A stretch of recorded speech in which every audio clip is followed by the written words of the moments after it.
Zum, zum, vapt, vupt, zlipt, zlopt.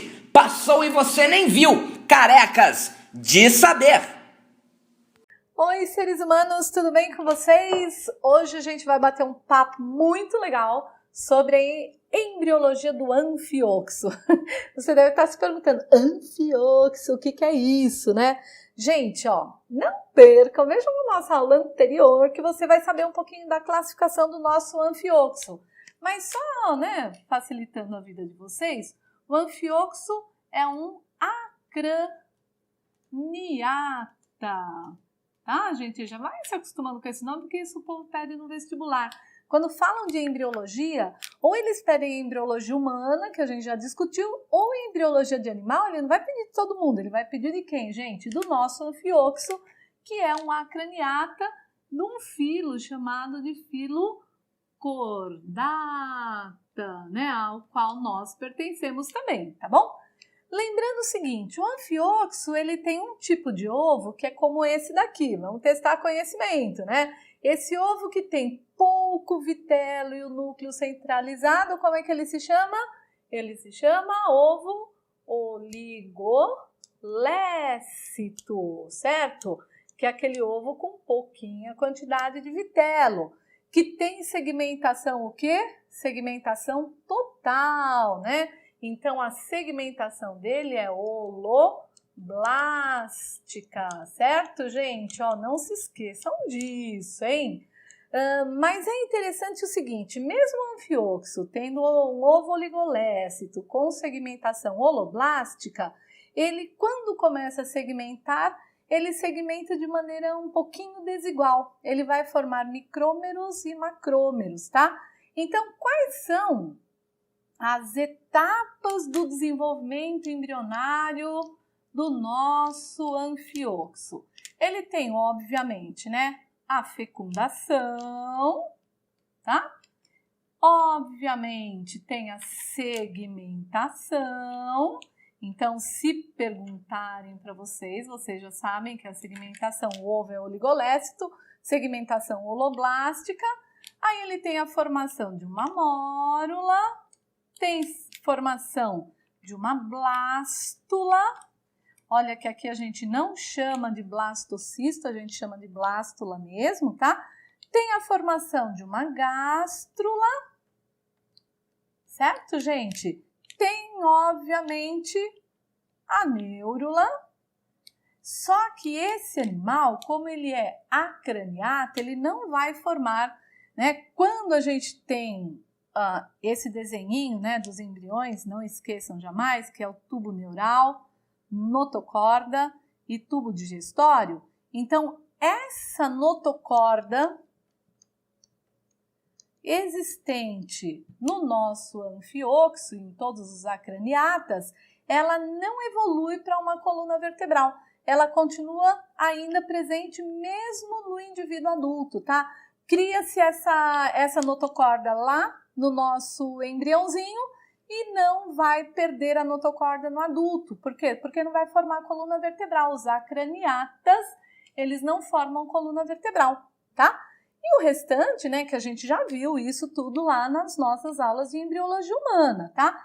E obviamente que tem aqui a nossa organogênese. Certo, gente? Então, o que vai a organogênese? Então, o que vai acontecer?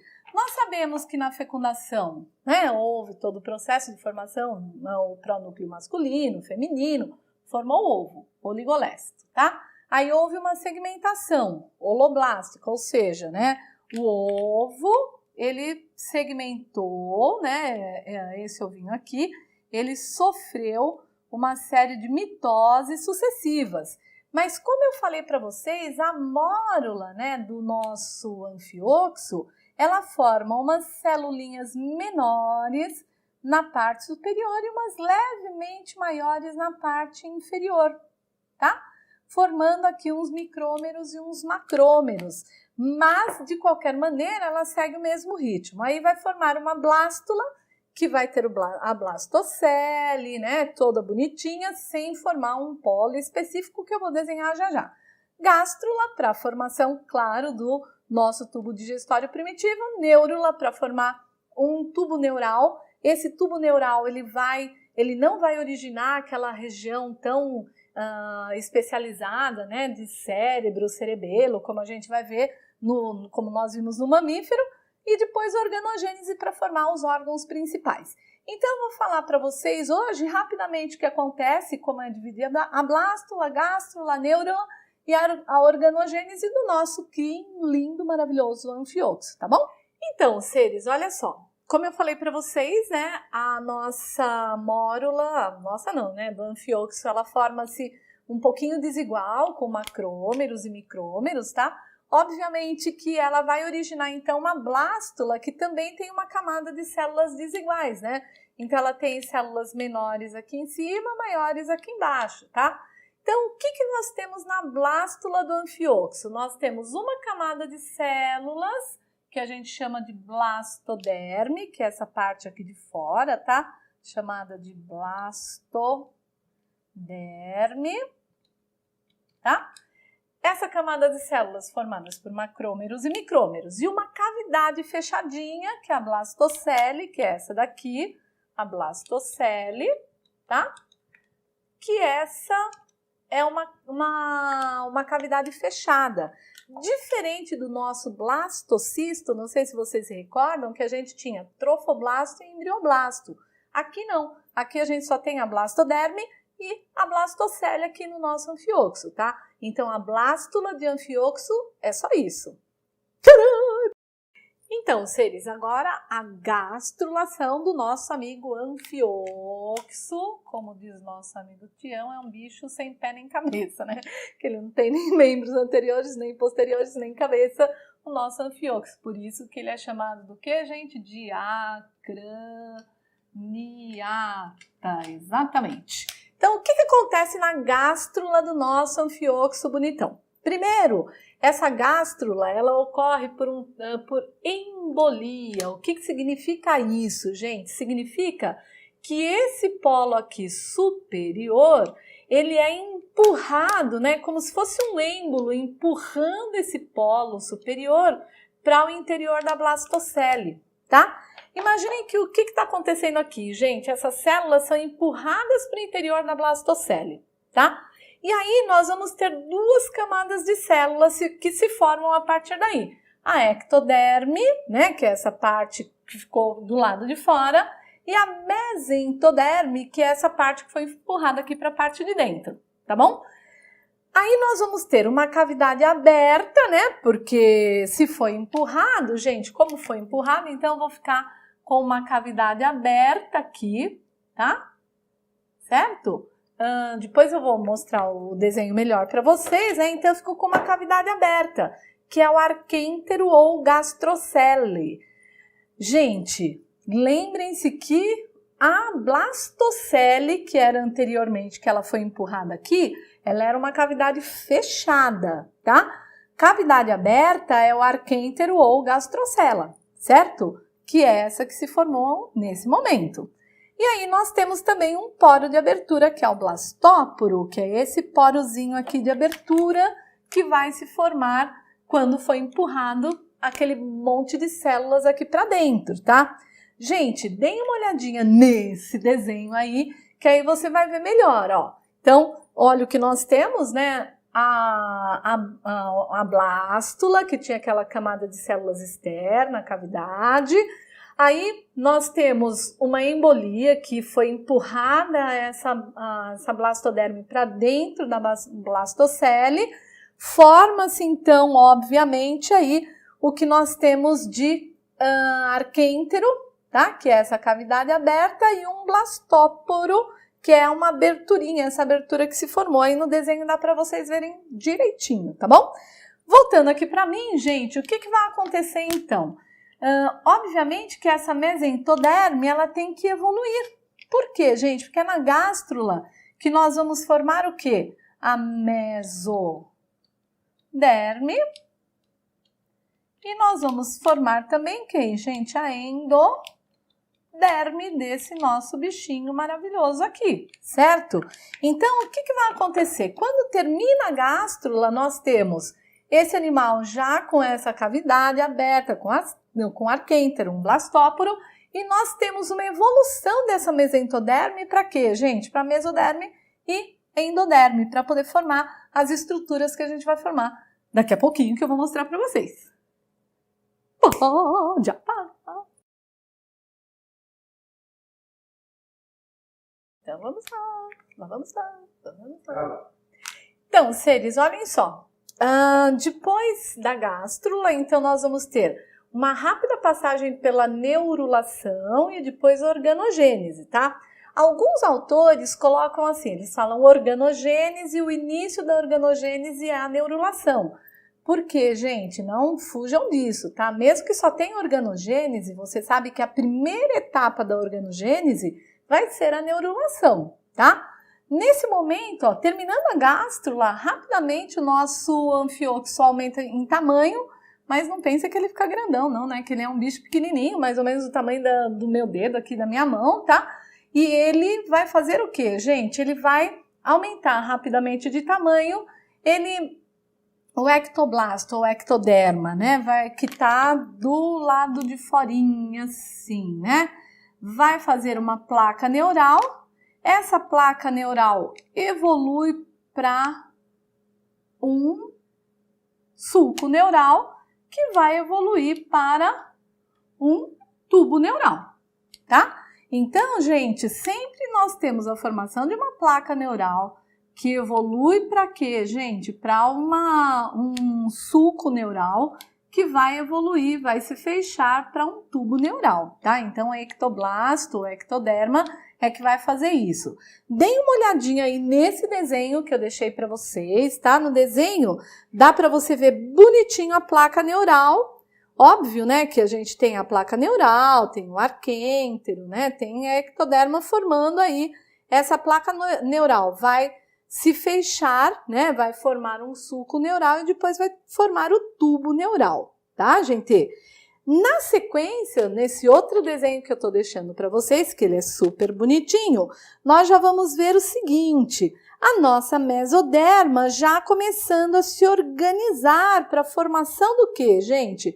Para a formação dos nossos somitos, nossos não, né, do anfíoxo, do somito do anfíoxo e também para formar uma região que vai originar o celoma. Então, olhem bem nesse desenho aí que eu deixei para vocês, onde você tem a mesoderma já se erguendo, né, se diferenciando, já formando os somitos, que dá para vocês verem onde eu deixei marcado bonitinho, e a formação do celoma. Então, nesse desenhinho, nesse último que eu deixei aí para vocês, você consegue já ver o nosso embrião da seguinte maneira, com o tubo neural formado, com a notocorda já formadinho, pelo menos, né, a estrutura da notocorda formada, tá?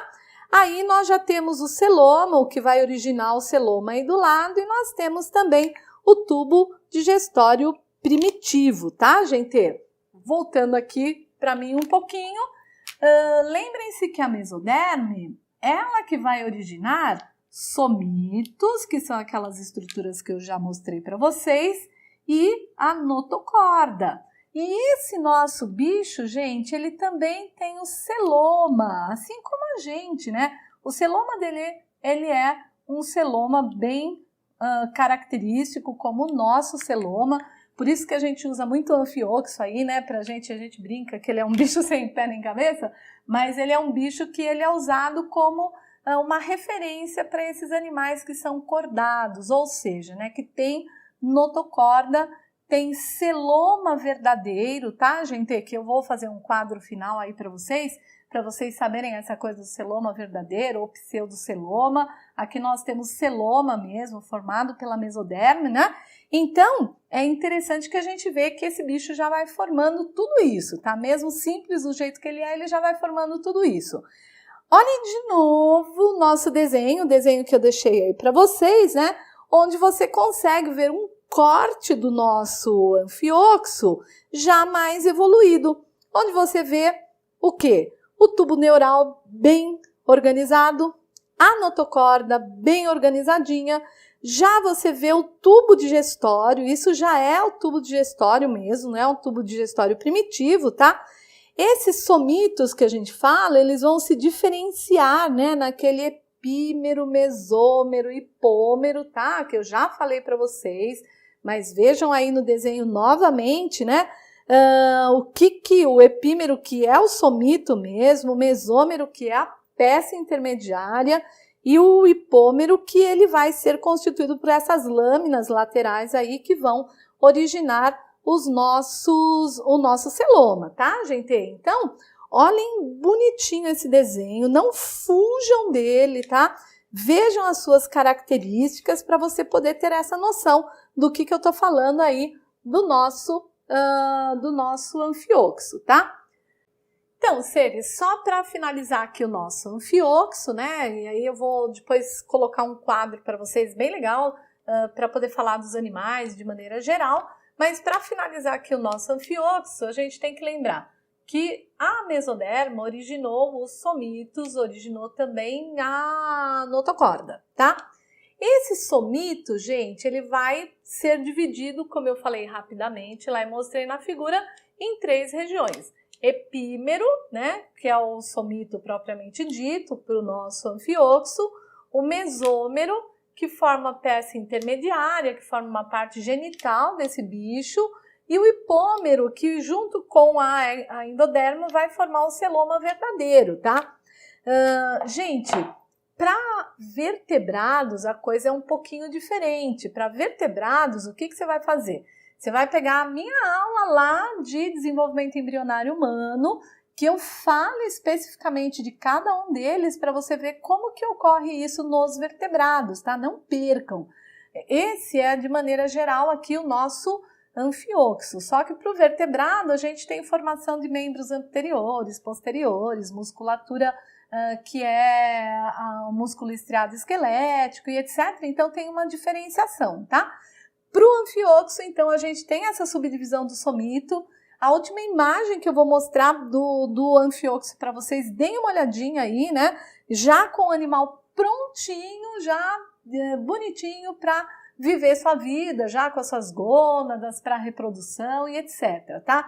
Esse bicho, ele não leva muito mais do que 1 semana e meia, no máximo aí 2 semanas, para poder se formar nesse jeitão. Ele é um bicho pequenininho, ele é um bicho que tem, obviamente, né, uma necessidade rápida de formar as suas estruturas, mas como ele é esse intermediário, né, entre os invertebrados e nós que somos craniados, então ele é utilizado muito para esse desenvolvimento. Na realidade, na embriologia experimental, utilizou-se muito a visualização do anfioxo para descobrir também um pouquinho como que é o jeitão do nosso desenvolvimento embrionário humano, tá? Então agora eu vou mostrar para vocês um quadro que eu acho que é bem bacana para vocês poderem diferenciar aí nos grupos animais o que acontece, quem tem celoma verdadeiro, quem não tem, tudo bonitinho, tá bom? Seres, ó, só para terminar a nossa aula, eu sei que o que está aparecendo aqui é muito mais do que a gente tinha visto lá no anfioxo, tá? E isso daqui, a princípio, parece para você uma loucura que você não vai entender jamais, mas você vai entender. Calma, né? Eu vou explicar direitinho para vocês. Essa é a minha função aqui. Então, o que a gente vai fazer? Nós vamos verificar quais são os critérios embriológicos usados na classificação dos grupos animais. A gente já viu que nós temos poríferos, quinidários, plateumintos, nematos, todo esse povo, tá? E nós também sabemos que nós temos pelo menos 4 critérios que são de origem embriológica que a gente consegue classificar os bichos, tá? Então, primeiro, gente, o primeiro critério é o número de células, tá? Aqui eu tô colocando protozoários como unicelulares e metazoários como pluricelulares. Gente, os protozoários tem alguns autores que nem colocam como sendo animais, tá? Eles colocam como sendo organismos do filo, do reino protista, tá? Mas aqui eu tô colocando só pra gente considerar que esses protozoários já foram, né, classificados como animais, você pegar os livros de zoologia mais antigos, né? E nós estamos falando, ó, os únicos invertebrados, ou os únicos unicelulares são protozoários, tá? eu não tenho outro grupo de animal que seja unicelular. Então, a gente considerando ele aqui, que ele não realiza fotossíntese, né? Que ele tem meios de locomoção, tal. Então, eu estou botando ele aqui como unicelular e colocando na nossa classificação geral aí dos processos embriológicos, tá? Metazoários, gente, são todos os pluricelulares. Então, quem são eles, gente? Se eu tivesse que puxar uma setinha aqui do metazoário, né? Vou puxar uma setinha verdinha. Verde, tá bom, né?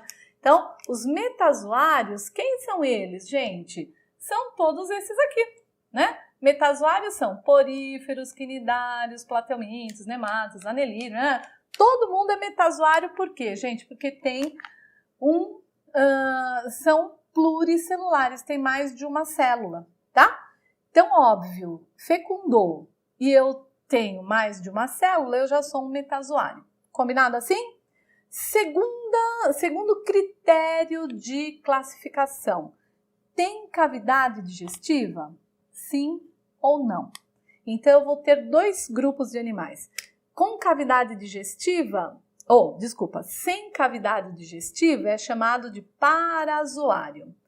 Com cavidade digestiva é chamado de entozoário.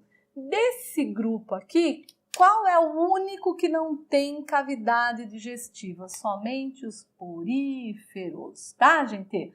O porífero é o único animal, né, o único grupo de animais do reino animal que não tem cavidade digestiva. Eles têm todo um tipo diferente de processos, tal, embora apareça o Bob Esponja comendo lá, né, o hambúrguer de siri do siri cascudo. Não pense nisso, tá? Porque os poríferos, eles não têm cavidade digestiva, então eles são considerados parazoários. Os outros, quinidário, plateuminto, nematode, anelídeo, molusco, artrópode, equinoderme e cordados, todo mundo tem cavidade digestiva. Combinado assim?